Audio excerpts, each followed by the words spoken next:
How Prince Andrew destroyed the royal family from the inside. There is a photograph that the entire world has now seen.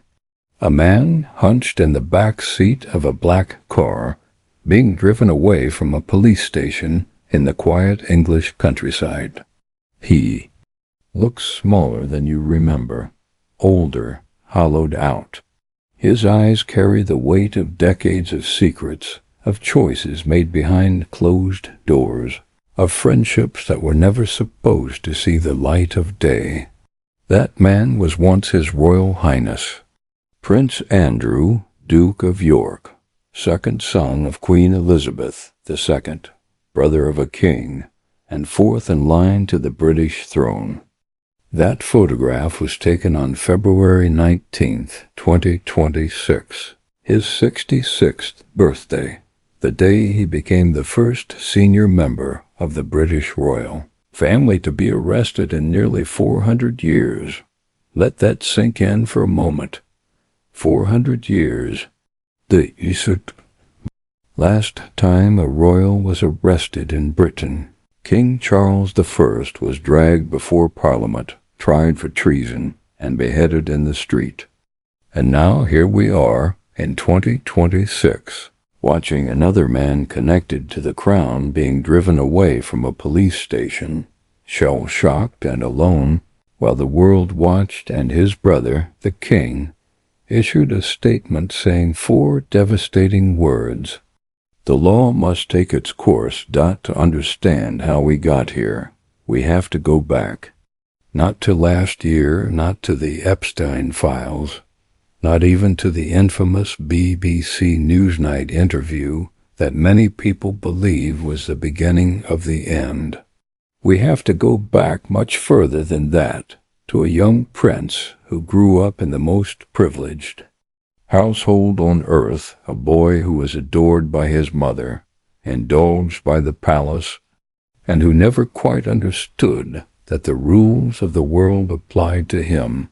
Andrew Albert Christian Edward was born on February 19, 1960, making him the first child born to a reigning British monarch in over 100 years.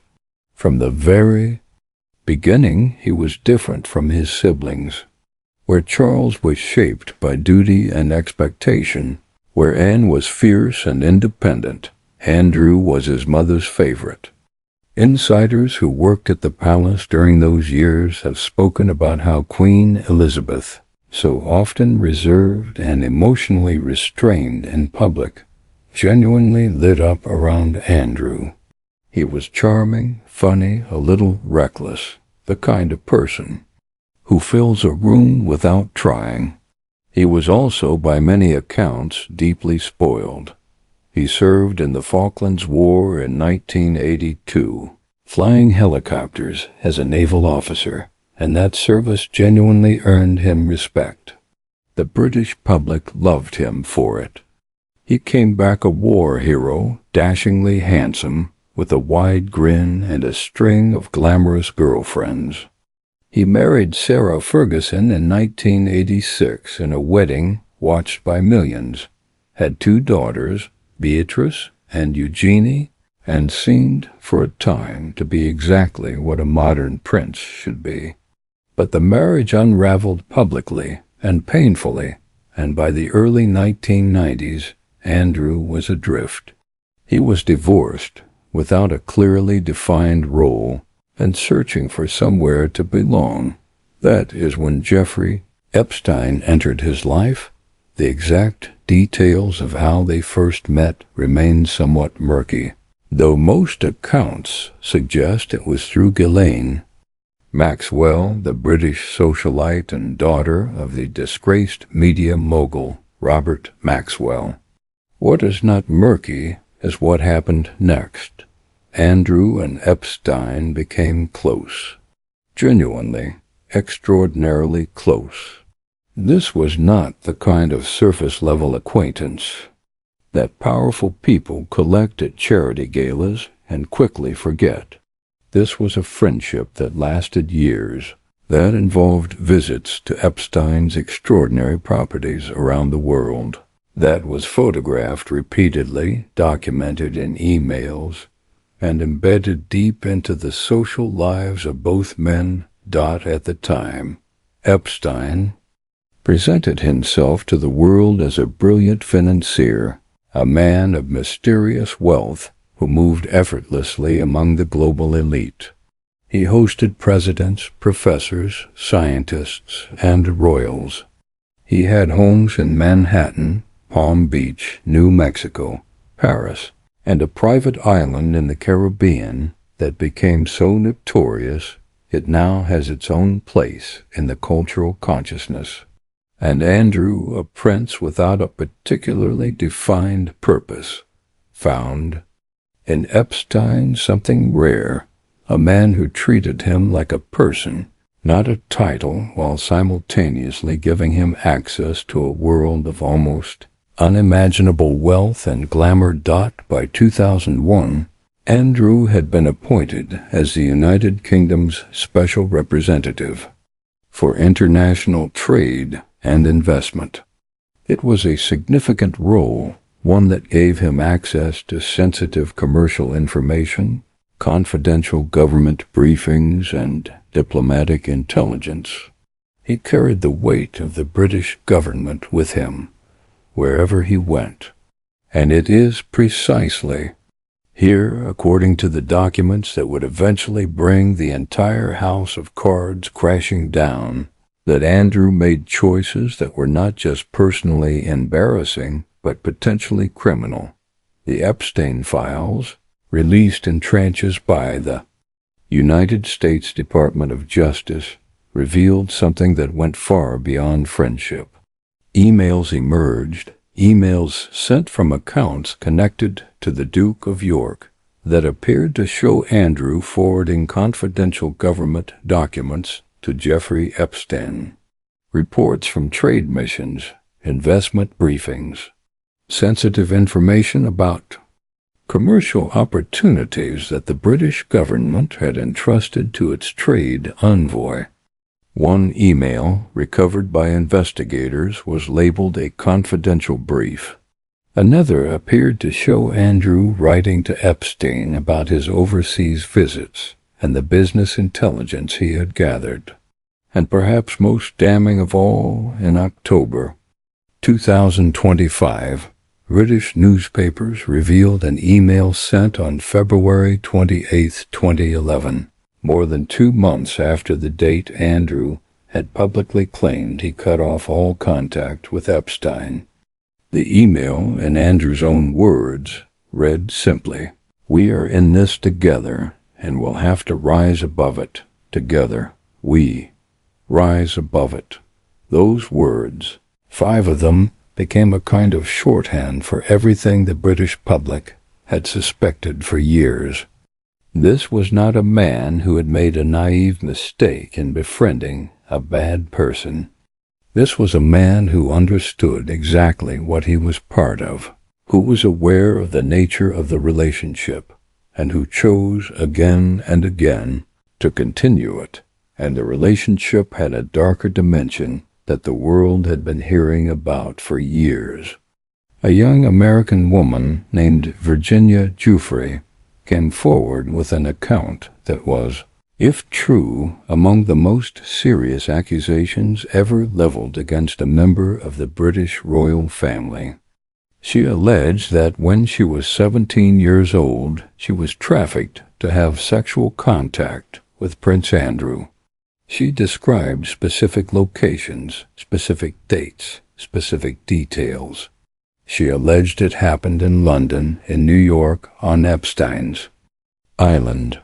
She described being brought to a nightclub where, according to an FBI document recovered in the Epstein files, Andrew was present, guessed her age correctly as 17, and danced with her in a manner that was described in graphic terms. By witnesses who were present, Andrew denied everything. He denied meeting her. He denied any memory of her. He produced what became one of the most extraordinary defenses in the history of royal scandal, that he had spent the day in question at a Pizza Express in Woking with his daughter, and that a physical condition meant he was literally incapable of sweating, despite eyewitness accounts suggesting otherwise. The Newsnight interview, broadcast in November 2019, was meant to be Andrew's moment to set the record straight. Instead, it became a masterclass in how not to handle a crisis. Journalists, former colleagues, and the general public watched in disbelief as Andrew appeared more concerned with correcting minor details than with expressing any empathy for the young women who had allegedly been abused. The interview made things catastrophically worse. The fallout was immediate. Andrew was forced to step back from royal duties. Charities he patronized began to distance themselves. His daughters, Beatrice and Eugenie, found themselves in the impossible position of defending a father whom the world was increasingly treating as a pariah. And somewhere in the background, King Charles, then still Prince Charles, watched with the quiet, mounting dread of a man who knew that this problem would eventually land on his doorstep. In 2022, the situation became even more uncomfortable when it was confirmed that Andrew had reached a financial settlement with Virginia Giuffre. The exact sum has never been officially confirmed, though British media widely reported it was in the region of $16 million. Andrew did not admit liability. He did not apologize. He simply wrote a check and hoped the story would go away. It did not go away. In October 2025, King Charles took the step that many had long argued was inevitable.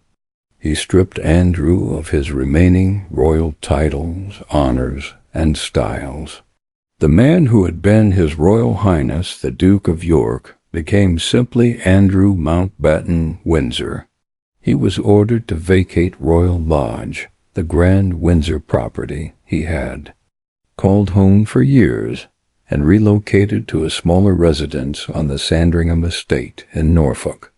Then, on February 4, 2026, just weeks before his arrest, he was formally required to leave Royal Lodge.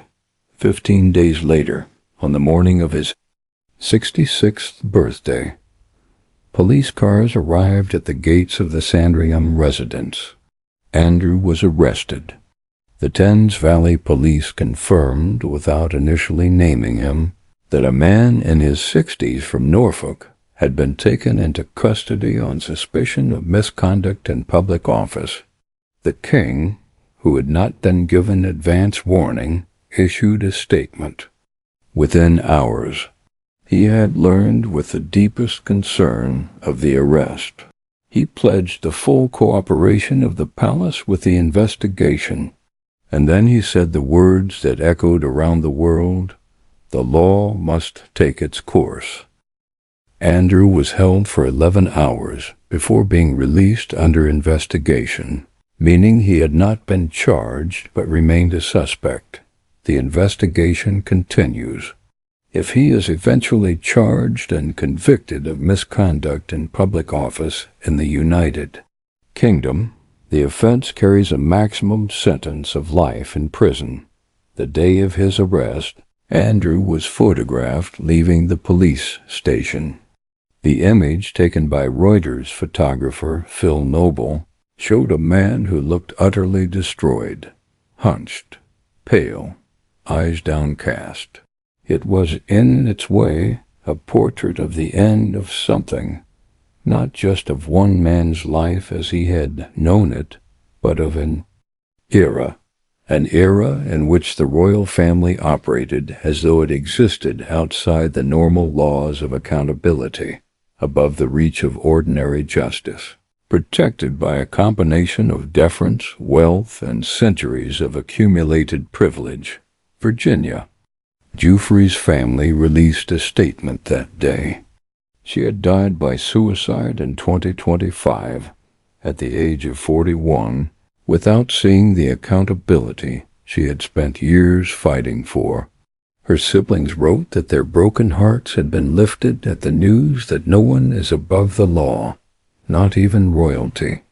And that sentence felt like the emotional center of everything, the idea that for years the expectation had been that this was simply not something that would ever happen, that princes did not get arrested, that money and titles and the discreet machinery of palace PR would somehow always protect the institution from the full consequences of its own behavior.